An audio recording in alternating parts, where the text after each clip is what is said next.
Welcome back to my channel. I am advocate Manjeet. I hope you all doing fine. SRA के ऊपर जो मैंने video बनाया था उस वीडियो में आप में से बहुत लोगों ने मुझे क्वेश्चंस पूछे थे which were related to SRA specifically.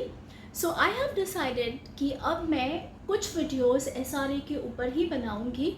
Of course I will try to cover the act section wise, ताकि अगर आपको कोई भी क्वेश्चंस हो रिगार्डिंग द एक्ट तो वो आपके क्लियर हो जाए। However the act is very extensive, बहुत बड़ा एक्ट है, तो it might take some time for me to cover up all the sections. तो आप कमेंट्स में येस टाइप ज़रूर कीजिए if you want me to continue making videos on SRA. So now coming back to today's video, Maharashtra slums act या हम SRA act जिसे कहते हैं उसका फुल फॉर्म या फुल नेम है The Maharashtra Slum Areas Improvement, Clearance and Redevelopment Act of 1971. So Section 1 of the Act says कि ये जो Act है it is applicable to the state of Maharashtra.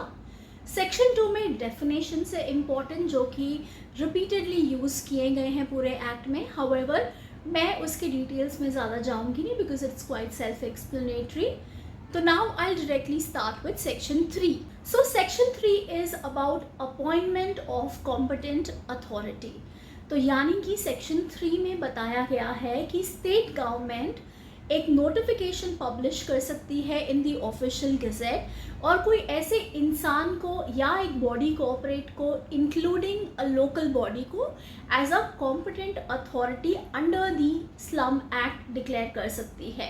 Now ये कॉम्पिटेंट अथॉरिटी का क्या role होगा ये एक्ट के अंडर, वो हम आगे के सेक्शंस में देखेंगे। नाउ अब हम बात करते हैं सेक्शन 3A की। सो अंडर सेक्शन 3A एक स्लम रिहैबिलिटेशन अथॉरिटी को फॉर्म किया जाता है जिसकी वजह से जो स्लम रिहैबिलिटेशन स्कीम होती है उसे इम्प्लीमेंट किया जा सके। सो अंडर सेक्शन 3A जो स्टेट गवर्नमेंट होती है अगेन एक नोटिफिकेशन पब्लिश करती है in the official gazette and कोई भी ऐसी अथॉरिटी को डिक्लेयर करती है as the slum rehabilitation authority for a specific area और एरियाज एंड डिफरेंट एरियाज के लिए डिफरेंट अथॉरिटीज भी डिक्लेयर की जाती है एज स्लम रिहैबिलिटेशन अथॉरिटीज।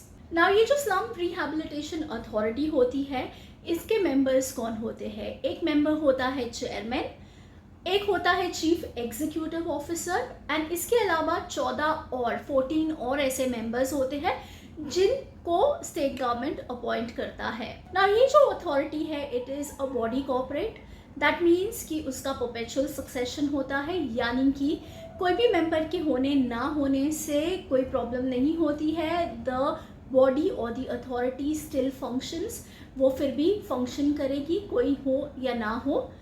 उसके पास में ये पावर होता है कि वो अक्वायर कर सके, लैंड ट्रांसफ़र कर सके, अपने नाम से किसी को सू कर सके या कोई उसको उसके नाम से as the body as the authority के नाम से उसे सू कर सके।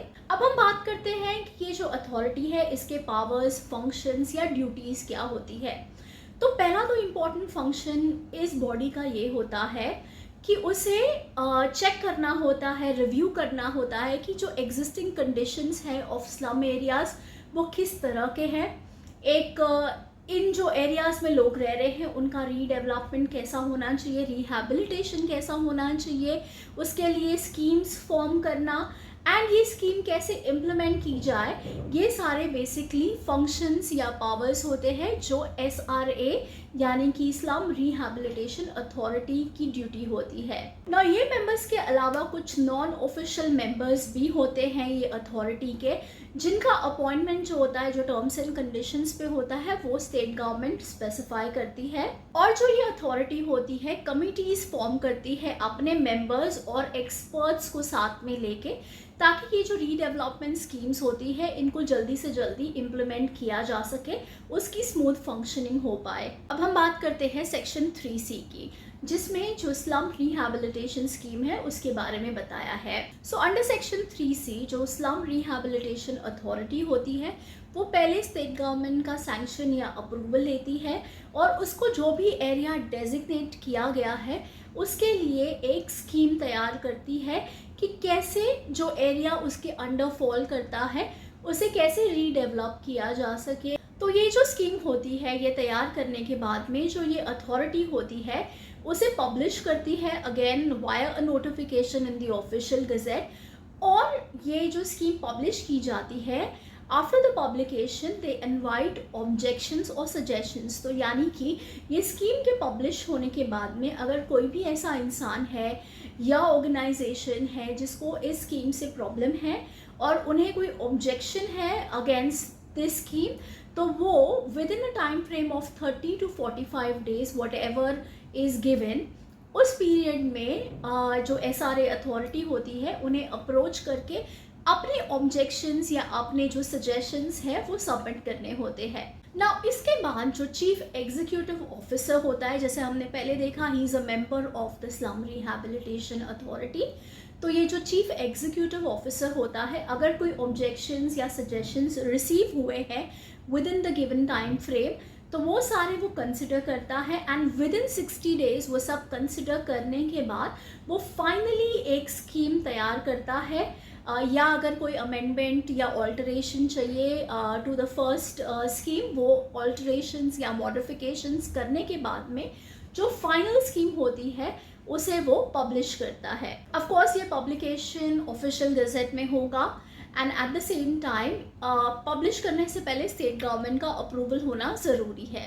अब हम बात करते हैं जो स्कीम फॉर्मुलेट की गई है, जो ये स्कीम बनाई गई है, इस स्कीम में क्या क्या चीज़ें या क्या क्या इम्पोर्टेंट बातों के लिए रूल्स एंड रेगुलेशंस ले किए जाते हैं। तो फर्स्ट थिंग है कि ये स्कीम में ऐसी गाइडलाइंस होती है, ऐसे पैरामीटर्स होते हैं जो कि इम्पॉर्टेंट है कि आप उसे कंसिडर करो before you even declare a particular area as slum. और ये स्लम डिक्लेयर होने के बाद में SRA यानी कि स्लम रिहैबिलिटेशन एरिया डिक्लेयर होने के बाद में इसका डेवलपमेंट किस तरीके से होना चाहिए, उसके लिए क्या क्या पैरामीटर्स है, एंड उसके अलावा जो लैंड ओनर्स होते हैं या जो भी ऑक्यूपायर्स होते हैं उनकी ड्यूटीज़ इस सिचुएशन में क्या होती है। एंड रीडेवलपमेंट के दौरान जो ट्रांजिट अकोमोडेशन होता है, यानी कि इन बिटवीन जब तक डेवलपमेंट रीडेवलपमेंट कंप्लीट नहीं होता, तो इन बिटवीन जो ऑक्यूपायर्स हैं वहाँ पे रह रहे हैं उनको एक ऑल्टरनेट अकोमोडेशन देना चाहिए। तो उसके लिए रूल्स हैं, अगर अकोमोडेशन नहीं दे रहे हो आप तो कॉम्पनसेशन देना होता है ताकि वो अपना अकोमोडेशन कहीं और अरेंज कर पाए। तो वो कॉम्पनसेशन क्या होना चाहिए, उसके गाइडलाइंस क्या होते हैं। एंड अगर जो लैंड ओनर्स है या जो ऑक्यूपायर्स है उस एरिया में after it has been declared as a slum rehabilitation area, उसके बावजूद भी वो कोई बिल्डर को कांटेक्ट करके उसे रीडेवलपमेंट करने की कोशिश नहीं कर रहे हैं, तो SRA यानी कि स्लम रिहैबिलिटेशन अथॉरिटी के पास में वो ऑप्शन है कि वो खुद अक्वायर करके इसे रीडेवलप कर सके। स्लम रिहैबिलिटेशन स्कीम में ऑल्सो पैरामीटर्स या गाइडलाइंस दी होती है कि एक बार रीडेवलपमेंट हो गया तो किस तरीके से जो टेनेमेंट्स यानी कि जो फ्लैट्स है या जो न्यू स्पेसेस हैं जो ऑक्यूपायर्स को अलॉट करनी है वो कैसे होगी, ऑक्यूपायर्स प्रोटेक्टेड ऑक्यूपायर्स को किस तरीके से अलॉटमेंट होगी, नॉन प्रोटेक्टेड को किस तरीके से होगी, FSI यानी कि फ्लोर स्पेस इंडेक्स कितना होगा जो कि बिल्डर को मिलेगा, डेवलपमेंट राइट्स क्या होंगे डेवलपर या बिल्डर के, उसके अलावा ये जो टेनेमेंट्स या जो ये फ्लैट्स आपको एज एन ऑक्यूपायर अलॉट होंगे तो ये कितने टाइम तक आप ये ट्रांसफ़र नहीं कर सकते हो, एंड वो स्पेसिफिक टाइम फ्रेम पास होने के बाद भी आप क्या प्रोसीजर है या क्या पे करना होता है if you want to transfer that to somebody else. तो ये सारी गाइडलाइंस या पैरामीटर्स स्लम रिहैबिलिटेशन स्कीम में मेंशन की जाती है। एंड साथ ही साथ जो चीफ एग्जीक्यूटिव ऑफिसर होता है of the slum rehabilitation authority, वो of course with the previous sanction of the state government, वो रेगुलेट करता है प्रोसीजर को जिसके अंडर जो डेवलपर्स या बिल्डर्स होते हैं उनको कैसे अपॉइंट करना चाहिए, उनका रजिस्ट्रेशन का क्या प्रोसीजर होगा, ये सब चीज़ें वो डिसाइड करता है।